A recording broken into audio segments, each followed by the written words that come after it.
Welcome, sad boys. I am Grayson Todd. I talk about music sometimes. A video that I recently did that was a whole lot of fun was taking all of Taking Back Sundays, Tell All Your Friends, Brand News, Your Favorite Weapon, and going song by song. So I thought another really good pairing from yesteryear, from the scene gone by, Panic at the Discos, Afiva, You Can't Sweat Out, and Fallout Boys from Under the Cork Tree. Not only did they come out around the same time, 2005, but they also rose to prominence in the scene and bolstered up the emo scene on a mainstream level. Brandon Urie and Pete Wentz were household names amongst emo royalty. But who writes better songs? What's a strong favorite going into this one? I'm leaning a little towards A Fever You Can't Sweat Out just because the creativity on that album stood out a lot more to me than Fallout Boy. But I have a feeling that these songs may have a more nostalgic part in my heart. Song number one. Our lawyer made us change the name of this song so we wouldn't get sued. Brothers and sisters, put this record down. Take my advice. This is a good opener. I think it starts the song out with a heavy guitar riff that devolves into a chorus that is easily sung, easily remember. Do Not Open Before Christmas, paired with the snow on the album cover, always made this entire album feel winter coated. I might have even gotten the CD for Christmas. So it's like all that paired together just starts this album in a very specific mood. Fame songs before you're really famous is kind of weird. Like they were famous from this album, but then the song that starts off the album is about fame. On the Panic side, get a little introduction. Ooh, a little intro, right? We got a little static, a little noise, a little feedback. Oh, there's a voice. Someone's talking. Hello? A picturesque score of passing fancy. I don't even know what you said. Does that make it a good introduction to the band? Do you feel properly introduced to this album? This song, I felt like, did properly introduce us to everything this band is. We're only liars, but we're the best. They're telling you up front, this is a facade, but baby, we rock this facade well. I'm going to definitively say that the first song goes to Fall Out Boy. Now, will that trend maintain? Maybe if Panic at the Disco insists on putting fluff in their album, but we'll see.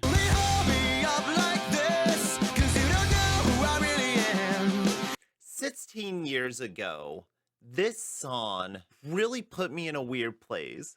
Because when you hear Sugarware going down, when you hear Dance Dance, when you hear A Little Less to Sing Candles, the idea you get of the band is this very pop punk feeling that they're heavy at times, but they always have a catchy chorus and there's always energy. And Take This to Your Grave, their previous album, is definitely that. It's definitely that to its core.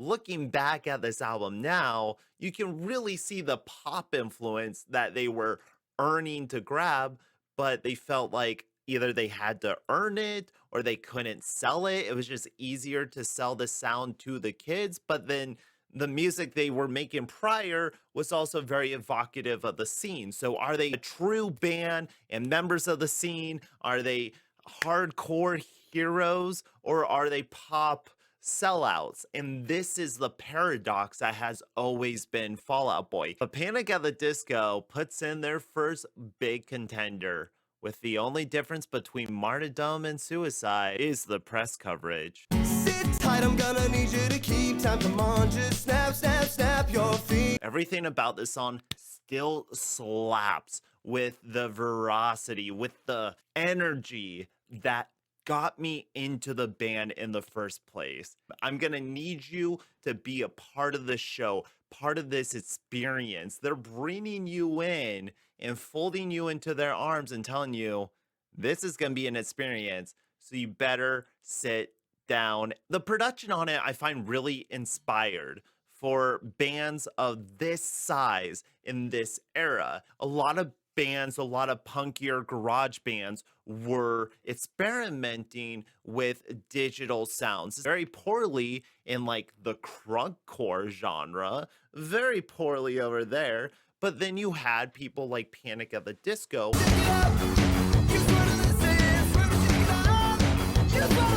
There's not a tonal shift that pulls you out of the song. You're still locked into it throughout that process. And for that reason, I think the only difference is not only better than Of All the Gin Joints, but it is probably the best Panic at the Disco song, period. Where I feel like Fall Out Boy doesn't put that much thought into the work they're producing.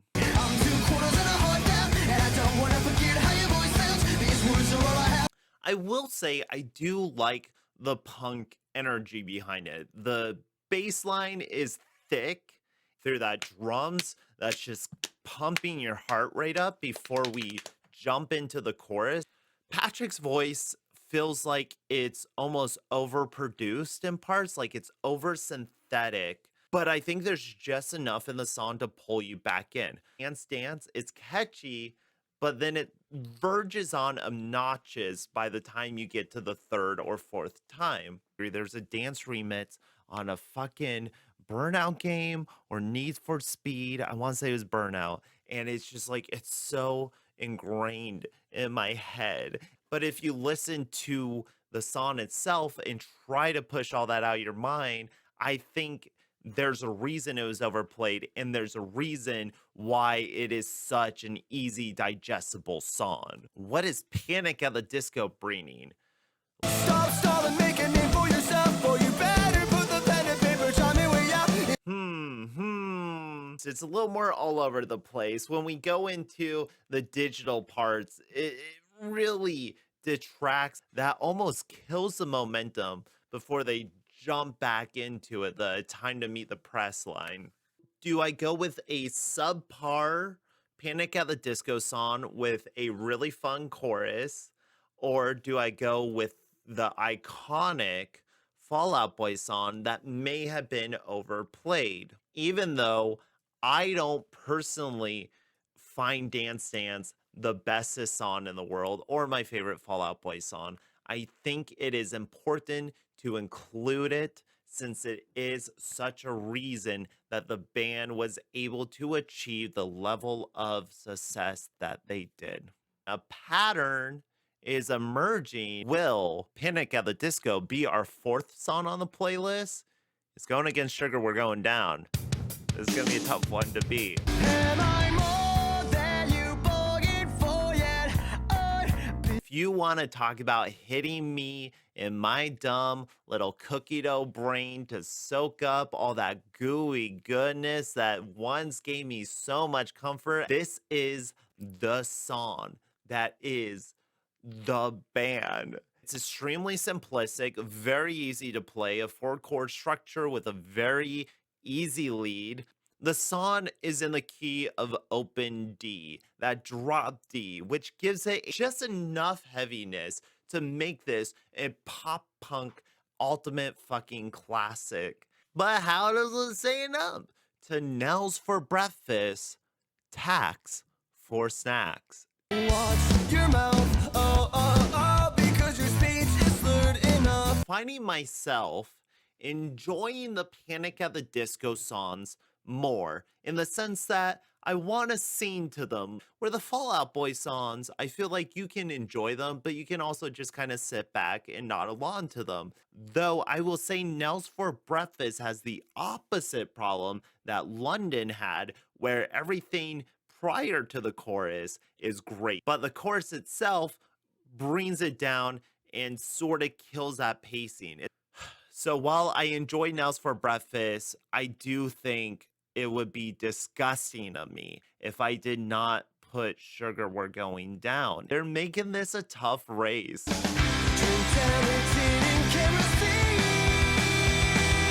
Just because No One Puts Baby in the Corner may be my personal favorite Fall Out Boy song. It's gonna be a real hard fight for Kamisado. I guess I've never had to say this out loud. How do you say this? Can't take the kid from the fight, take the fight from the kid. Sit back, relax, sit back. This is why I like doing these playlists, because there are tough calls. The answer may seem obvious, but the call is tough.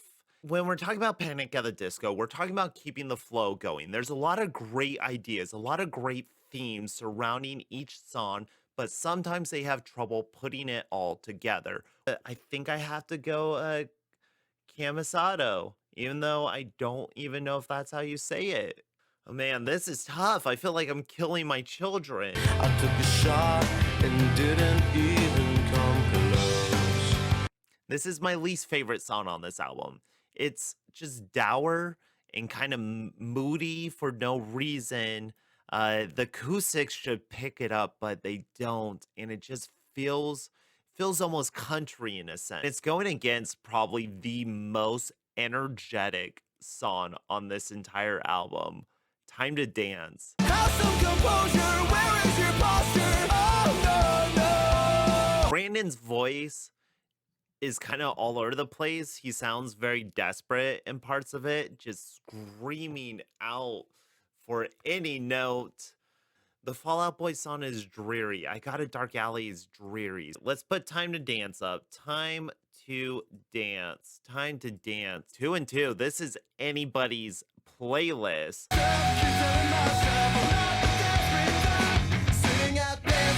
And this is when I start to question, how old was Pete Wentz when he wrote this? How old was dear Petrie Winslow when he wrote this album? You'll find that he was born in 1979, which would put him, for this record, 2005, at 26 years old. Peter Lewis Kingston Wentz III.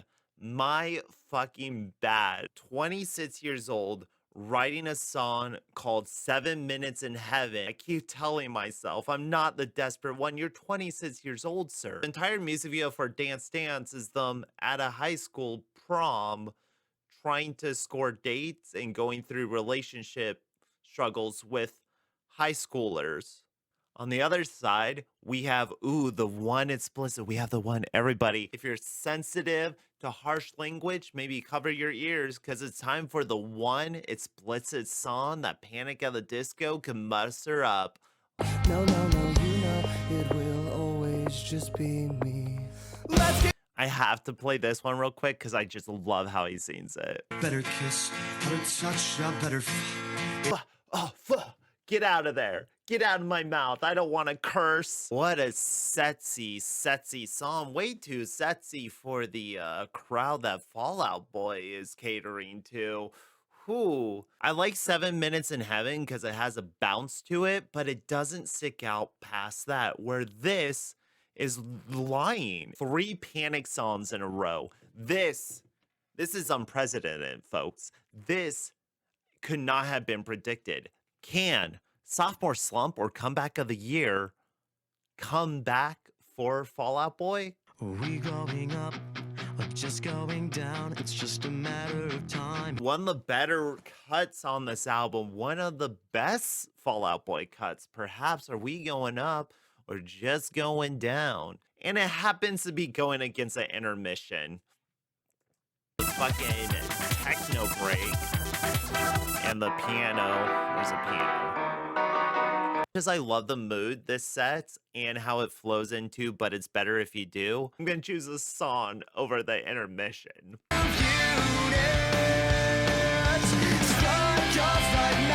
Sort of feels like a filler song. Don't get me wrong, it's competently done. It's a good cut. There's nothing particularly interesting about it. The chorus is kind of unremarkable, and it has a tough competitor. Now I'm of consenting age to be forgetting you in a well, I'm affected and Into a brothel, a 1920s style brothel, and being scared that you're gonna be found out that you're in this place.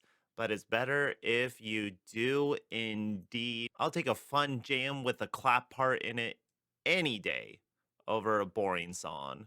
Now, what would happen if you were to sleep with someone from Fall Out Boy and all you get is this stupid song written about you?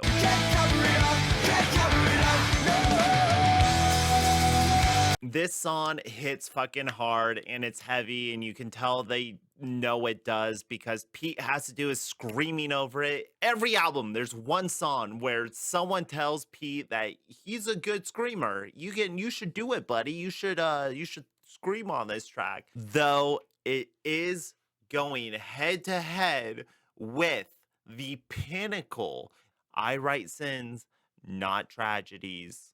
Starts plucking them on. And then, imagine, Well, imagine waiter, but what a shame the poor groom's bride is a whore. I don't know how important this wedding is. I don't know who's getting married. All I know is the groom is pacing the pew corridor. He's a little nervous. So the bridesmaid is mouthing off to the waiter, just mouthing her fucking flap off, going, oh, it's a beautiful wedding for sure, but too bad the bride is a whore. That little Why does that matter? Why does the opinion of some bridesmaid even matters? The bitch is probably just jealous. Is this the biggest sin that one could commit, that one could display in a macabre carnival? Brandon Urie, he has to chime in with, have you people ever heard of closing the goddamn door? So Brandon doesn't have a problem with the adultery. He doesn't have a problem with the cheating. He's just saying, hey, if you're gonna do it, don't get caught, you dumbasses. It's bitchy and flamboyant without being controversial or off-putting.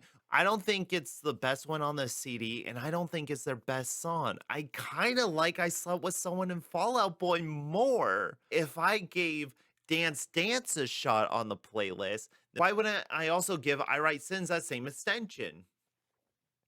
Is Dance Dance a better song than I Write Sins?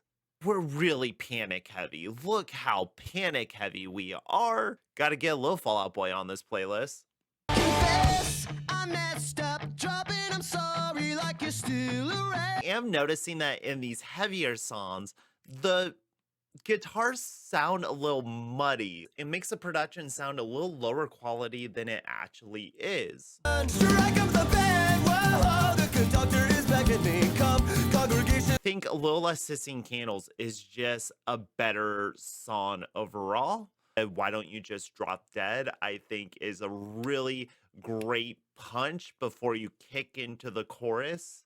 This has been said so many times that I'm not sure. And do your part to save the scene and stop going to shows. Don't you go to shows? Definitely don't go to a Fall Out Boy show and buy merch. Whether or not the song title is ironic, I'm pretty sure the ending 20 seconds of that song is not ironic.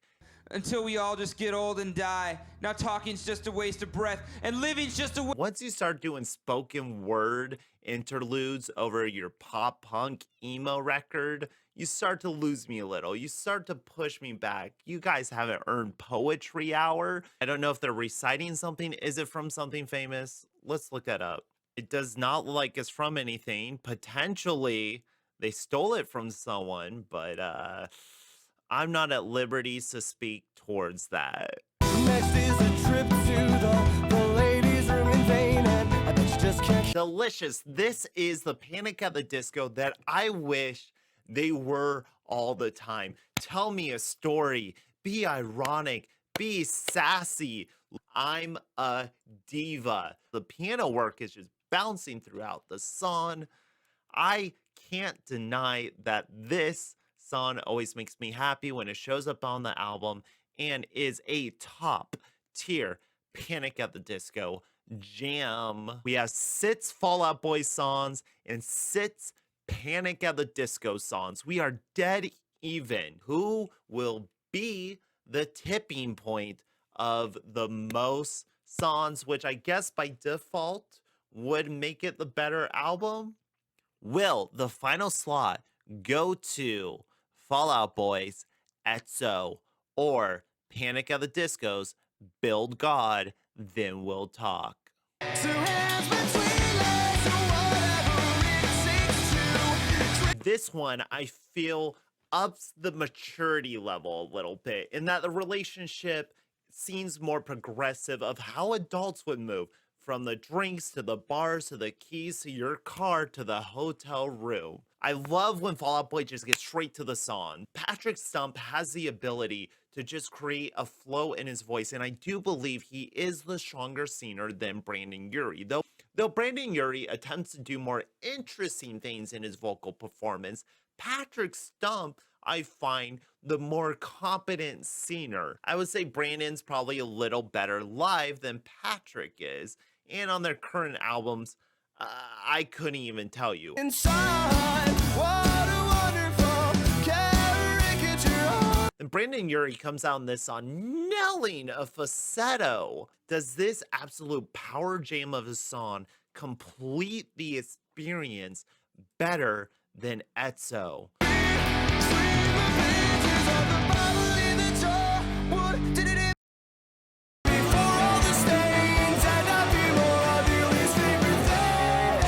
I forgot about how they do a play on some of my favorite things at the end. Etso, I feel, is a really solid Fall Out Boy song with themings done better than how they usually portray them in a package that is tight and heavy and hits so hard, where I feel like Build God, Then We Talk is truly something transformative of what they have conveyed throughout the entire album, and yet still representative of the theatrical explosion of joy that is presented throughout this entire album. I have come to the perfect playlist between Fall Out Boys from Under the Cork Tree and Panic at the Disco's A Fever You Cannot Sweat Out. Do you agree with this playlist? Would you have chosen songs over one another? Do you think these albums are even comparable? Please comment down below what two albums that you feel would be perfect to go song by song together. I'm Grayson Todd. Thank you for watching. Hope you enjoyed this video. Toodles. Dress me up.